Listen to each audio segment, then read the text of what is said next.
sehingga yang membuat kita ini meskipun umat yang besar, mayoritas banyak sekali, tapi menjadi santapannya musuh-musuh Islam. Maka kapan kita bisa menang? Kapan kita akan menang?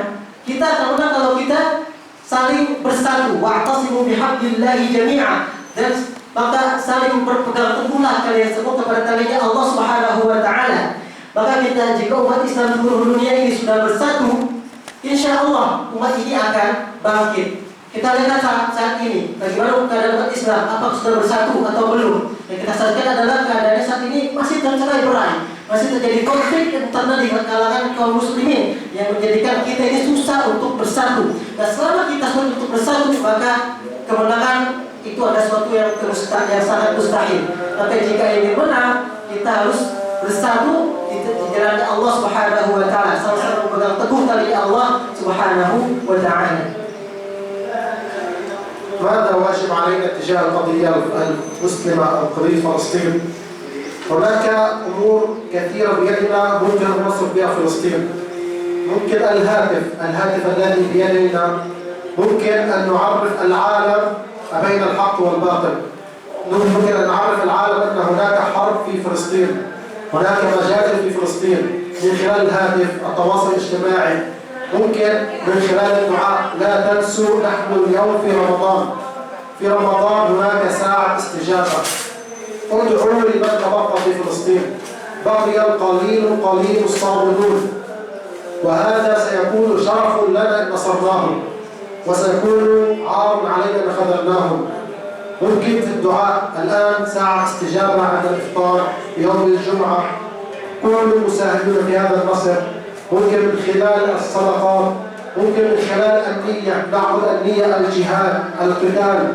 قال الله تعالى كتب عليكم القتال وهو كره لكم. القتال كتب علينا كما كتب علينا الصيام. قال الله تعالى وكتب عليكم الصيام. إذا القتال مكتوب علينا. لماذا اخترنا الصيام وتركنا القتال؟ القتال مذكور. إذا القتال ممكن أن نجاهد بأموالنا، ممكن أن نعرف الحقيقة التي الآن تزيف. ممكن بعض العالم لا تعرف أن هناك موجود حرب في فلسطين، لكن هناك حرب شرسة. حرب الآن يوجد شهيد، كل 10 دقائق شهيد، 10 شهداء. الحصيلة اليومية 250 شهيد يوميا، ولكن لا أحد يتحرك. 6 شهور غزة صائمة. نحن صرنا 10 أيام، لكن غزة من 6 شهور صائمة.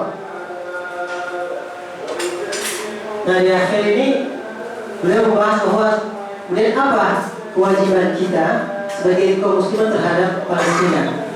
Banyak sekali yang bisa kita lakukan untuk membela Palestina dan Masjidil Aqsa. Di antaranya adalah dengan berinfak.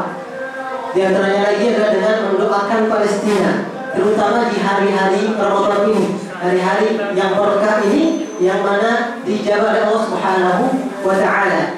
Yang lainnya pula diantaranya bisa dengan kita berniat untuk berjihad. Jadi kita niat untuk berjihad meskipun kita tidak bisa jihad ke sana. Niat ini mewakili upaya kita atau jihad kita di sana. Kemudian jihad juga tidak harus menggunakan senjata. Kita sekarang mempunyai yang namanya media sosial, HP. Nah, kita bisa berjihad dengan media sosial kita dengan memberikan atau menyebarkan fakta-fakta yang benar terkait apa yang terjadi di Palestina dan di Gaza sana. Kita menangkal kebohongan-kebohongan yang ditujukan kepada Palestina dan kepada Gaza. Itu merupakan jihad pula. Jadi tidak hanya jihad dengan senjata saja, tapi dengan HP juga, media sosial itu pula terhitung jihad fisabilillah. Mungkin setelah ini kita akan buka sesi tanya jawab. Nanti silakan jika ada yang ingin ditanyakan ke syekhnya bisa ditanyakan, nanti beliau akan jawab.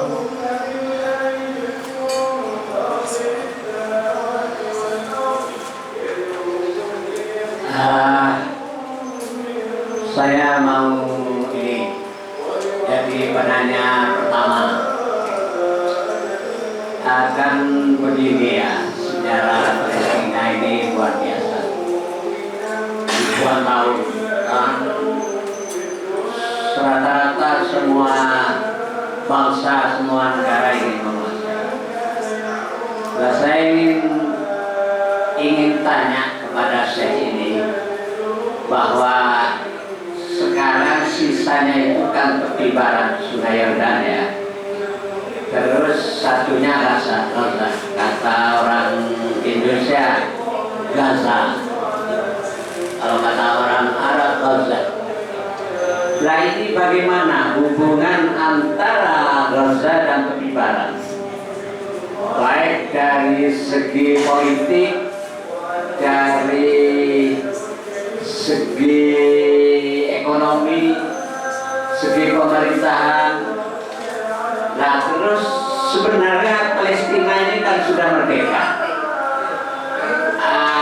Merdeka yang wilayahnya meliputi tepi barat Sungai Yordan dan Gaza yang saya baca. Dan presidennya adalah Mahmud Abbas, perdana menterinya dari Hamas. Tapi saya lihat ini tidak jelas jalannya. Itu yang pertama. Yang kedua, Masjidil Aqsa ini tempatnya di wilayah mana?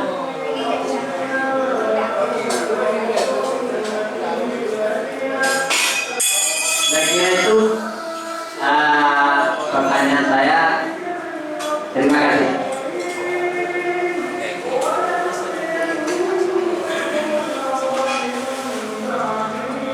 بالنسبة لفلسطين هناك بقي فقط الضفة الغربية وغزة.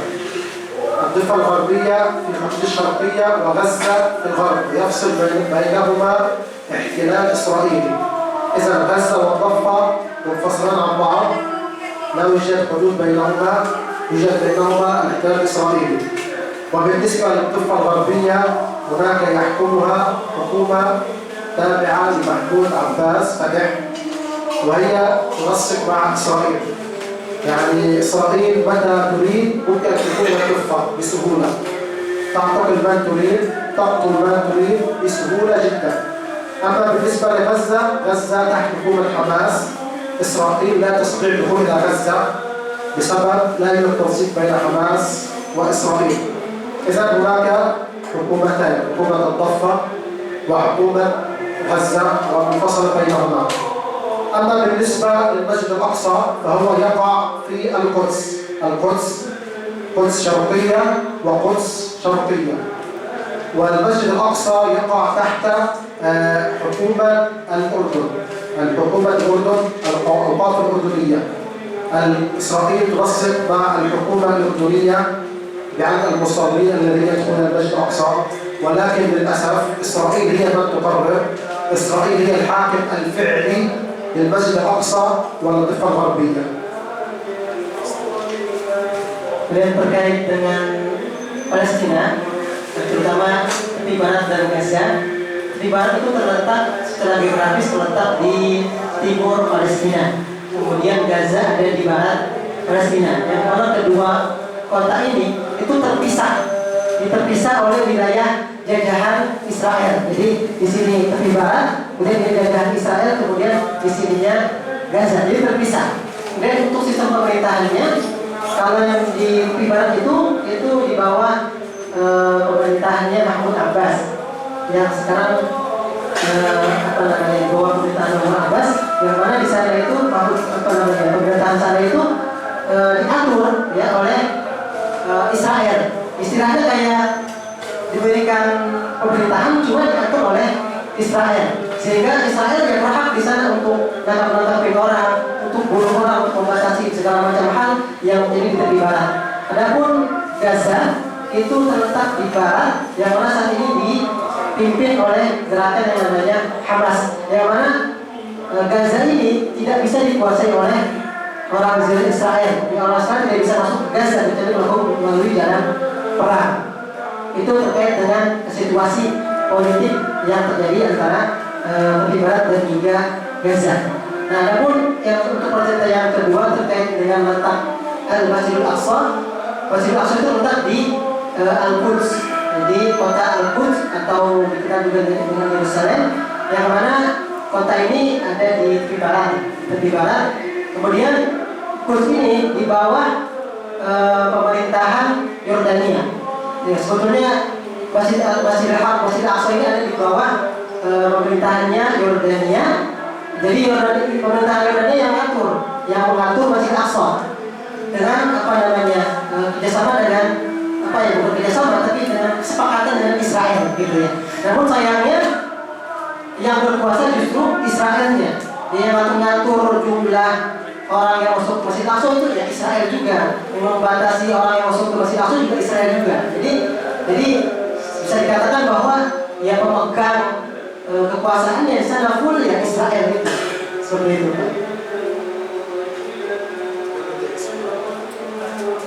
Yang lain silakan.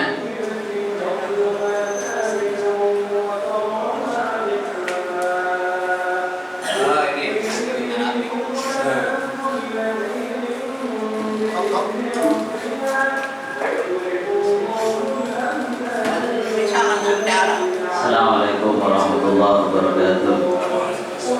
Ayo Syekh li al-asilah katsiran. Assalamualaikum. Al-awwal hal antum taskun qarib min Gaza aw min ahli Palestin? Ani laysa min ahli Gaza. Summa tsani ربما هناك معروف كم عدد اليتامى هناك خاصة في غزة. هل كذلك هل هناك مرابع خاصة لتربية هؤلاء؟ ثم كذلك كثير من أهالي إندونيسيا يسألون إلي هل يمكن أن نأخذ اليتامى من غزة أو من فلسطين معنا لنكون مربيا لهم؟ شكرا.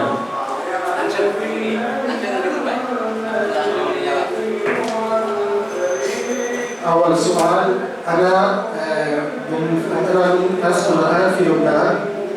عندما حصلت النكبة سكان فلسطين الشمال نزحوا إلى لبنان وسكان فلسطين الشرق نزحوا إلى الأردن والجنوب نزحوا إلى غزة. إذا فرغنا وأصبحنا لاجئين. أنا أسكن في لبنان لكن الحدود الجنوبية قريب من فلسطين ما زلت. السؤال الثاني عدد اليتامى للأسف العدد يتزايد بسرعة، لا يوجد إحصاء ثابت. ربما 25,000 يتيم الآن معروفين والعدد قابل للزيادة. العدد قابل للزيادة تحت أنقاض كثير ومفقودين كثير، أسرى ممكن يعدوا أطفالهم يتامى. السؤال الرابع وهو تحصل على اليتامى أول شيء بس ممكن أهلهم والسؤال الأهم الجواب الأهم التنسيق مع مصر. للأسف كان هناك حالات جرحى بحاجة إلى علاج خارج غزة وعديد من الدول العرب عليهم المعالجة، لكن إجراءات مصر وإسرائيل والتأخير أدى إلى وفاة هؤلاء. هناك إجراءات قاسية بين مصر وإسرائيل للإحصاء والعد والسفر والخروج من غزة. الخروج من غزة صعب جدا. الحدود مقفلة جدا في رفح بين مصر وإسرائيل. ولا أدري شكرا لكم على المساعدة. Tadi pertanyaan pertama, beliau dari mana? Apakah tinggal di Gaza atau tinggal di Palestina langsung? Tadi beliau menyampaikan bahwa beliau tinggalnya di Lebanon, di perbatasan dengan Palestina juga, dekat dengan Palestina. Kenapa tinggal di Lebanon? Karena ketika terjadi Nakba itu warga Palestina yang tinggal di utara Palestina itu mereka mengungsi ke Lebanon. Kemudian warga Palestina yang di timur itu mengungsi ke Yordan. Kemudian warga Palestina yang di bagian selatan itu mengungsi ke Gaza. Nah, Gaza itu yang menyebabkan sehingga kenapa beliau orang Palestina tapi tinggalnya di Lebanon. Kemudian yang kedua, berapa jumlah anak yatim di sana? Jadi dikatakan bahwa jumlahnya sekitar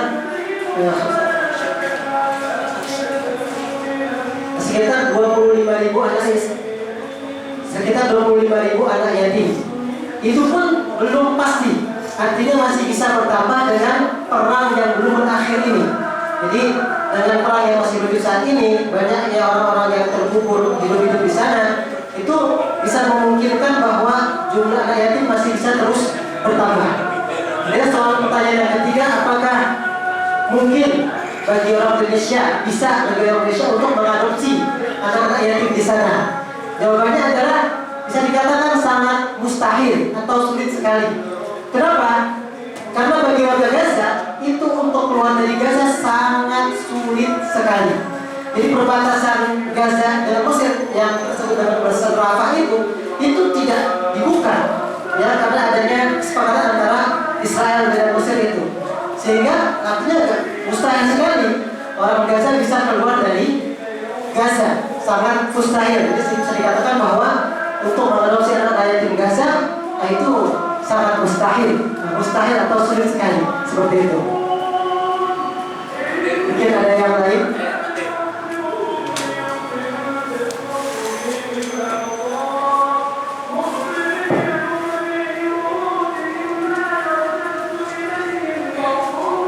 Assalamualaikum warahmatullahi wabarakatuh. Kalau kita melihat bahwa konflik di Palestina itu, kalau diurut ke atasnya kan satu rumpun ya. Ya dari Nabi Ibrahim ke atas lah, bahwa itu satu rumpun. Artinya bahwa konflik di sana itu ya konflik keluarga. Nah biasanya konflik keluarga ini memang tidak selesai-selesai. Nah kalau saya melihat dari berita-berita ini, sepertinya apa ya, tidak ada solusi untuk menyelesaikan Palestina. Artinya apa? Artinya perang itu akan berlangsung selamanya gitu. Nah itu lah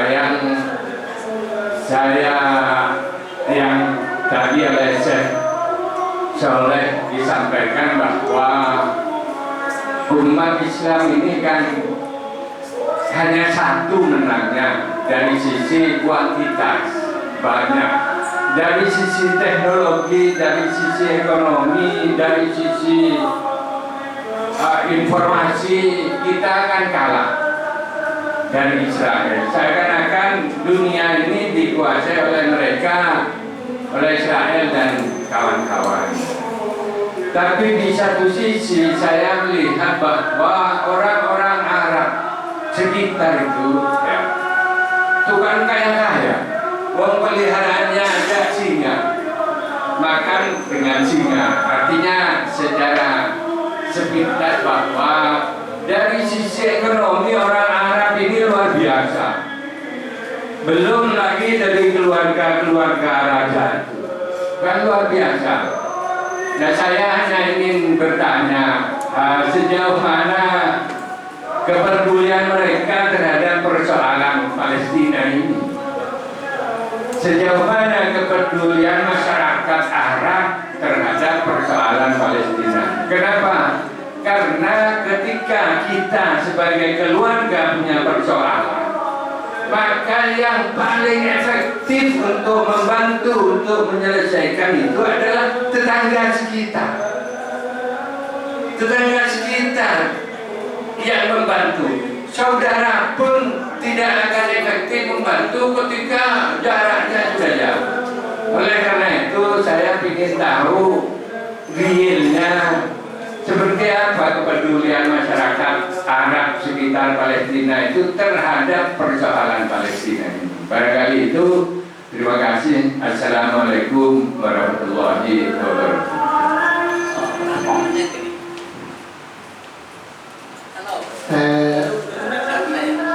بسم الله. أول شيء في القرآن مذكور ولن ترضى عنك اليهود ولا النصارى حتى تتبع ملتهم. هناك في فلسطين الضفة الغربية تابعة منسقة مع إسرائيل، لكنها لا تشعر بالأمان. عاملة عهد سلام مع إسرائيل، ولكن يوميا هناك اعتقالات، هناك اغتيالات، هناك قتل. إذا إسرائيل لا يوجد معها عهود. في الطرف الآخر هناك غزة لن ترضى تحت حكم إسرائيل ولن ترضى أن تكون تبعا لإسرائيل، لهذا تتعرض إلى الإبادة والحرب بسبب رفضها تبعية إسرائيل. أما بالنسبة إلى العرب، جميع المسلمين يساعدون غزة في الأكل والطعام والمونة، ولكن للأسف لا أحد يتعامل في السلاح. من أسباب التفرقة التي حصلت السياسة سنة شيعة. غزة الجميع تنازلوا عنها إلا ممكن إيران. بسبب هذا الدعم الذي أتى من إيران عسكريا أدى إلى سبب ترك الدول العربية لغزة، يقولون عنها أنها دعم إيراني. وللأسف غزة ذهبت إلى دول الخليج، ذهبت إلى الدول العربية لتطلب المساعدة، ولكن لم أحد يساعدها. المساعدة فقط من خلال الطعام. غزة ليس بحاجة إلى الطعام، غزة بحاجة إلى السلاح، إلى الدعم، إلى التكنولوجيا. ومن أسباب الضعف الذي نحن نعيش فيه الآن التخلف.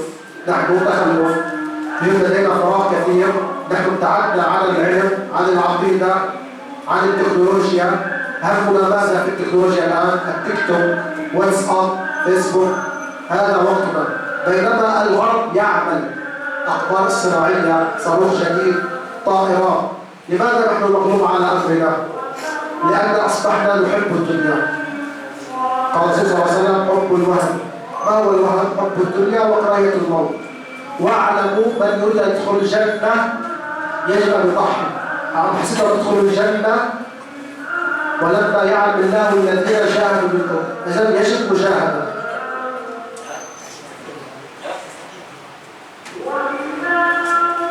Terkait pertanyaan tadi, beliau menyatakan bahwa Allah Subhanahu wa taala berfirman, "Walan tarda 'anka al-yahud wa lan-nasara hatta tattabi'a millatahum." Orang-orang Yahudi dan Nasrani itu tidak akan pernah ridha kepada kalian wahai kaum muslimin sampai kalian mengikuti agama mereka. Jadi yang kita saksikan saat ini, tepi barat yang saat ini ikut ke Israel itu bukan berarti mereka aman, bebas untuk melakukan aktivitas, bebas untuk beribadah. Sama saja justru mereka ditekan, dipersulit untuk ibadah dan penekanan-penekanan yang lain sebagainya. Adapun tepi barat, adapun Gaza, mereka ini yang tidak tunduk ya kepada Israel, sehingga diserang oleh Israel, dibom dan segala macam yang dilakukan oleh Israel, dan gerakan-gerakan dan perlawanan-perlawanan yang dilakukan oleh Israel dengan cara penyerangan perang dan blokade yang dilakukan kepada Gaza. Jadi intinya ya, orang Yahudi dan Nasrani sampai kapanpun tidak akan pernah ridha kepada kaum muslimin. Itu ayat yang disampaikan oleh Allah Subhanahu wa taala. Adapun terkait dengan bangsa Arab yang ada di negeri Arab yang tinggal di sekitar Palestina, mereka juga ikut bantu. Cuma bantunya membantu membantu memberikan bantuan pangan, ya, bantuan makanan, bantuan minuman, bantuan logistik saja seperti itu. Ya, sayangnya tidak ada yang berani untuk memberikan suplai senjata kepada Palestina. Ditambah lagi Palestina atau Gaza ini suplai senjatanya itu dikirim dari Iran yang notabene adalah Syiah. Nah, karena Iran Syiah ini akhirnya timbul propaganda bahwa Gaza ini berarti sama dengan Iran, gitu ya, ikut Iran Syiah, gitu ya, sehingga bangsa Arab gak mau ikut-ikutan. Nah, itu yang menyebabkan salah satu penyebab kenapa tidak ikut membantu dari segi senjata seperti itu.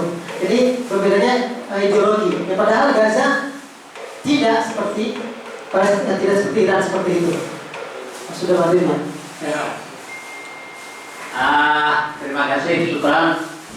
Sebelum buka, ini ada bantuan dari masyarakat Bangkalan donatur untuk anak yatim yang akan diserahkan sebanyak 30 juta kepada Ketua Pembina Yayasan Takdir Masjid Agung untuk segera menyerahkan. Silakan. Ya.